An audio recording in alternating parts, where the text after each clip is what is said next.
What's up, guys? Welcome to the first ever episode 8 of the Kind of Funny Gamescast. Stop that shit. Oh no, People, no. They don't even think they're downloading the same thing. They're getting it on iTunes. Like, oh no, It's this the isn't first even ever. the podcast. They stop when you say that. It's like I know they're past the first ever. Yeah, no, they don't know They anything. don't do that. They're good kids. I'm Tim Gettys.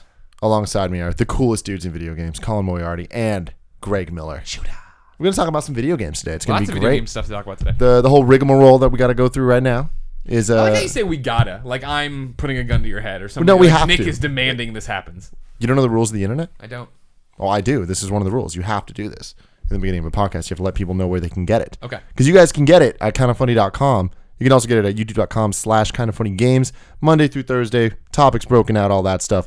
Then on Friday, you get the full episode. Or you can go over to iTunes or your favorite podcast thing, except for Zune Marketplace, because they're haters apparently. I don't know. I don't know if we can fix that. Okay. They're upset at us. But yeah, you can get it wherever you want. Why would the Xbox related thing be upset at us? That doesn't make any sense.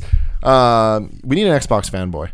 Because apparently I'm the Nintendo fanboy. You guys are the Sony fanboys. Sure. We need Nick can be the Xbox fanboy. Yeah, sure. We'll Nick give it to learned him. everything about Gears of War. Done. We got some fanboys. That'll Gotcha. make everybody happy.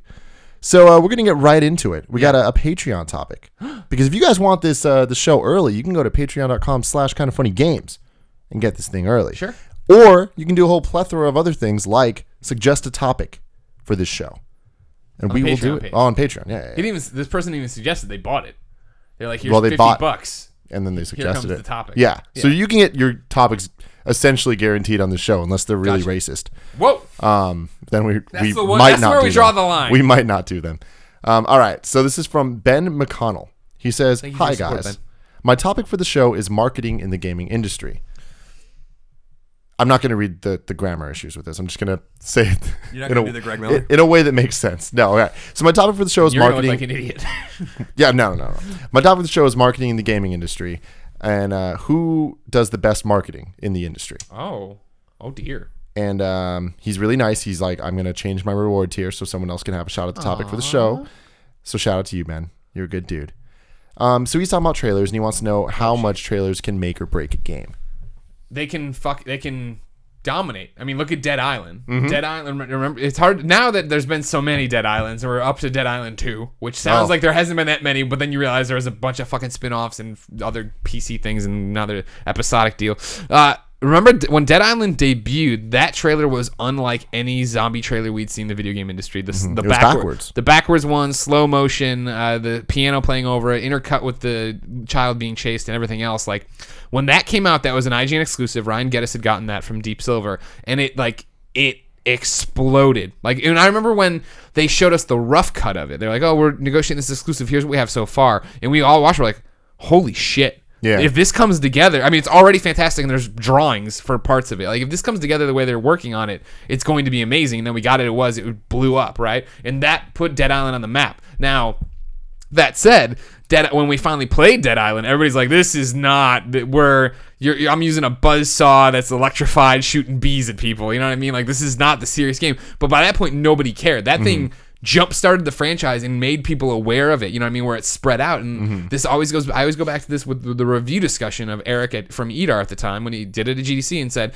it's just about people knowing your game exists and reading a review. It doesn't matter if it was good or bad. People need to know. There needs to be that cachet. This is the same thing, right? Like, if you put your trailer out there and you make an impact, you're great. Yeah, especially for something that isn't an established franchise. Like, Right. that trailer came out, and like that to this day is one of the most popular IGN videos of all time.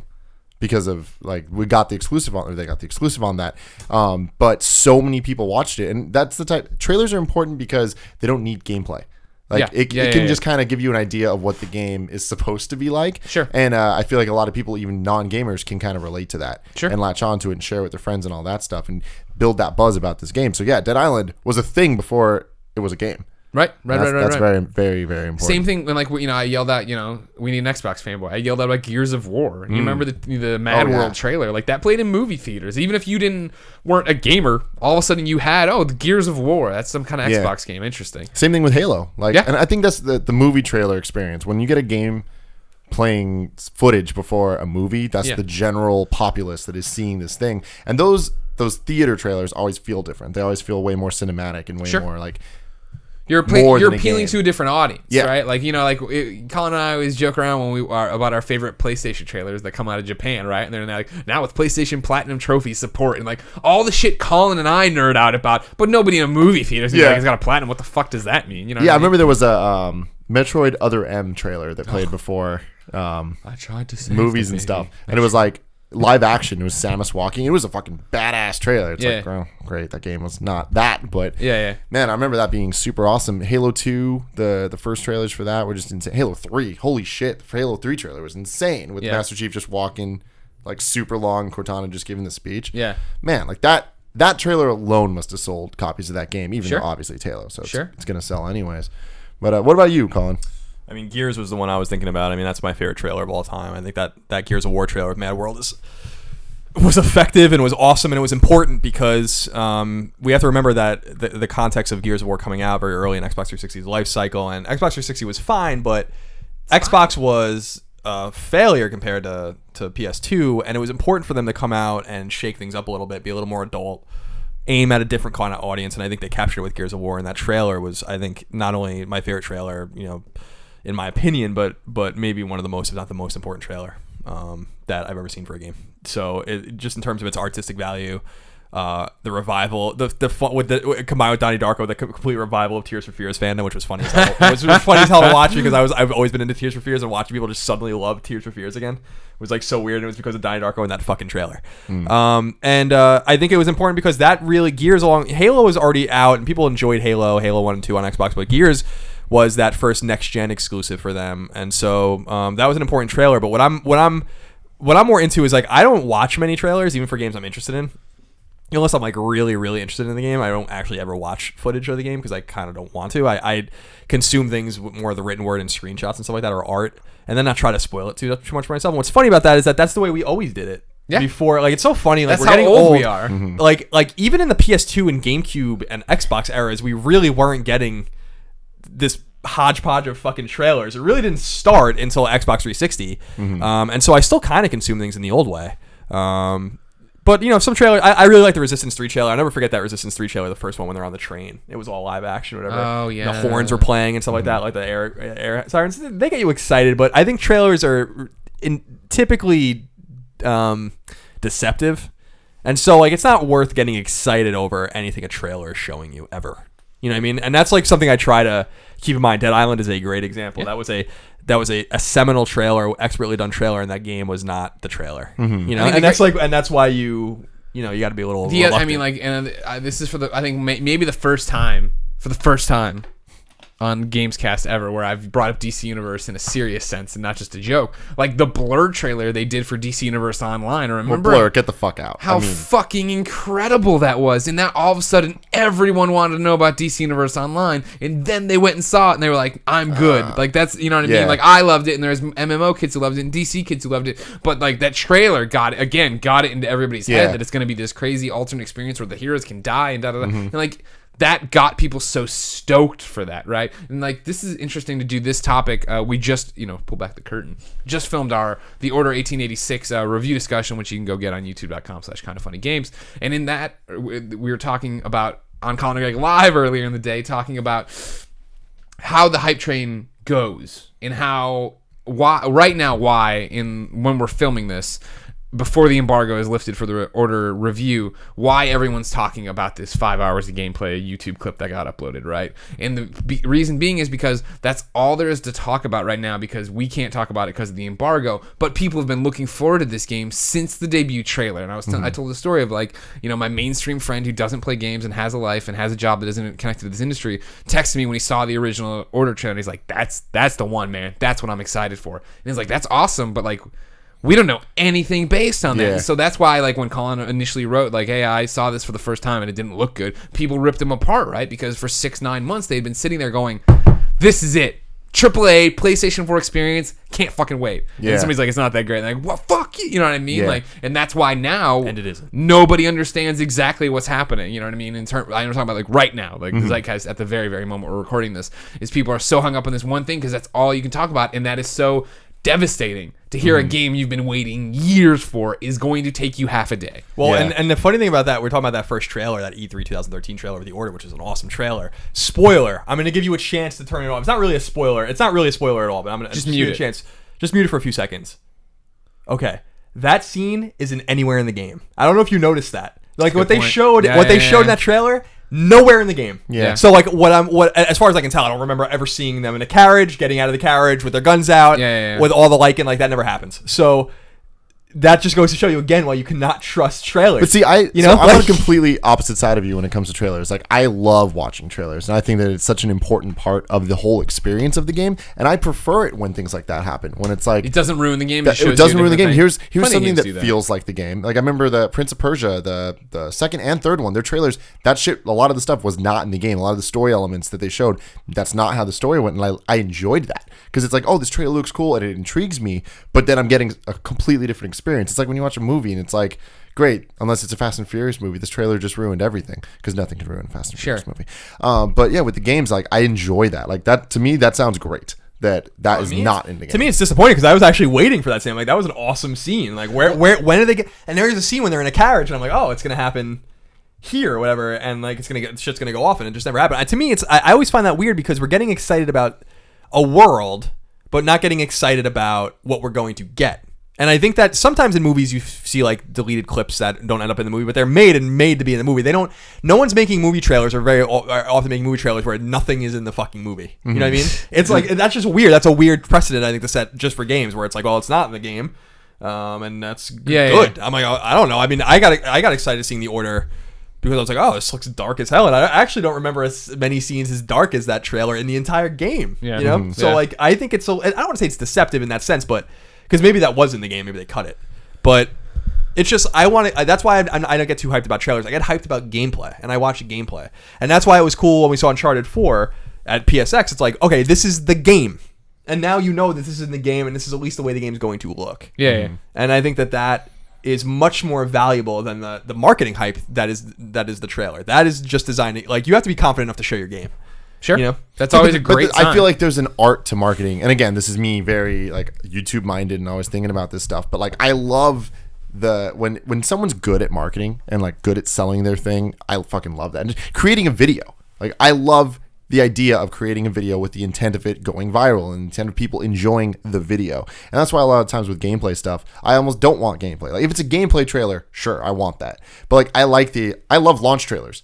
They're fucking so awesome to watch just because they're trying to treat it like a movie trailer, which just, this is supposed to be an entertaining piece of content. Like there's game trailers that I'll go back to forever, every once in a while just to look at and just be like, man, like I remember being there when this first happened and all this stuff. And it's awesome. Like the Zelda Twilight Princess trailer. Holy shit. That was awesome. GTA, any GTA trailer, the Vice City trailer, the San Andreas trailer, with freaking Welcome to the Jungle starts playing. It's just like, that just brings back so much good memories to me. The GTA 5 trailer, even like that.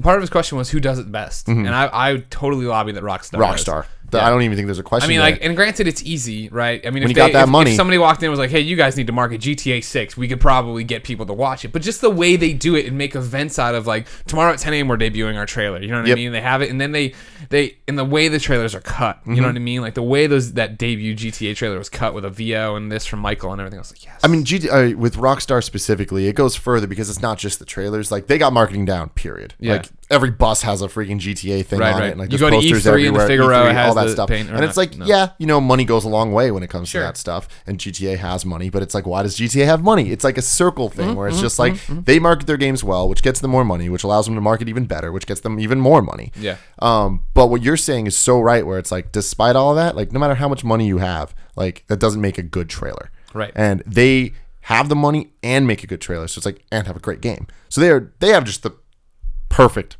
balance of everything when it comes to just pushing that product. And you saw it when those trailers came out that Stevie Wonder's Superstition spiked on iTunes, and then Merle Haggard's not Merle Haggard, Waylon, whatever, the Hank Ain't Done It This Way song spiked too. Yeah, I mean, they got power. Yeah, that is insane. Like I remember going back to the trailers for a second, like the first trailer I ever saw, you were saying that like it was really with the 360 generation that, you know, trailers became a thing. That's because the internet video didn't exist really back then. I remember the first trailer ever I saw was Final Fantasy X-2. And it took me 4 days to download, and it was a thumbnail sized little thing. And that got me hyped for the game. Yeah. But like, that was crazy to me. Like, that was the turning point, because it went from I can only read about these things and see images, which is a whole different type of marketing, to now, oh shit, I get a video. And from then on, it was like every single time something happened, I needed to see the video of it. I wanted that. There's distinct memories for me with marketing and video game journalism and everything else, however you want to describe it. Of like, I remember when me and my friends loved Grand Theft Auto on PlayStation 1, top down. You come back, you know, from backyard wrestling, sit down and just play GTA 2. Interesting. And run around and blow people up and Elvis and da-da-da. How long can you survive? Pass the controller around. And when the EGM arrived, that was like, here's your first look at GTA 3, and it was this screenshot, ground level of the protagonist in his coat in the world. I was like, no fucking way. Like, I remember like flipping out that like you're reading this is gonna be this sandbox world, you can do anything, go anywhere, and you're on it's third person. I was like, what the fuck are you doing? And this is a screenshot. I'm geeking out over EGM. And then you jump ahead to, I remember in high school, well, not jumping that far ahead actually, but just in high school, I remember when IGN, I clicked through to look at their rundown of no WWF WrestleMania 2000, and they had wrestling videos, the entrances of the characters, and being able to click and watch Chris Jericho's entrance. And he had just been announced, he had just joined the WWE in August or whatever, or it was like brand new, you know what I mean? But they flipped his model from having him from the WCW games. And it was just like, I can't fucking believe I'm watching, the screenshot's coming to life right now, you know what I mean? That was the turning point for me. What was the first trailer you ever saw? I don't even remember. It must have been a PS2 or a GameCube game, kind of similar. You get it off a Kazaa or something. But like you know, to me, like you guys are talking about how Rockstar kind of wins that prize in marketing. They're great at marketing. The beauty of the Rockstar marketing and Take-Two marketing is that they don't really have many games to worry about. So they can focus. like you know, Red Dead and LA Noire and Max Payne. I mean, it's like there's not a lot of it. I actually think the undisputed marketing master the last 2 years is Sony, and I think that like, you know, the fact that they managed to just totally flip the script on Xbox, you know, and sell PlayStation 4 so and you're do all talking those about things. more like, than just the consumer. Yeah, Okay. well, I mean, just like everything's marketing. It's not just a trailer. It's just the end result of marketing. It's like the way they positioned PlayStation 4, the way they revealed PlayStation 4, the way they talked about it, the way, you know, that they just demolished Microsoft, you know, and I think that they actually don't get enough credit for that. I think that like people, it's kind of self-evident to people that, oh, the PS4 sells. It's a good console. It's a great console. And like, of course it sells because of that, but it really sold because of the precedent that they set. There was a lot of thought put into everything they did, you know, and like, and that was, we didn't expect it. We kept waiting for them to fuck it up, and they never did. And they never fucked it up, and they still haven't. And that's like the most extraordinary thing, which is why PS4 is around 20 million units sold. You know, more than twice as many PS4s have been sold than Wii U's with a year less on the market. PS4 is only 4 million units behind GameCube. You know what I mean? It's only been on the market for 14 months. Yeah. It's incredible. The context there is the fact that you and I covered them during the PlayStation 3 era when they fucked up everything and they put out too many exclusives and they didn't market them and they do anything. They didn't put up commercials. You know what I mean?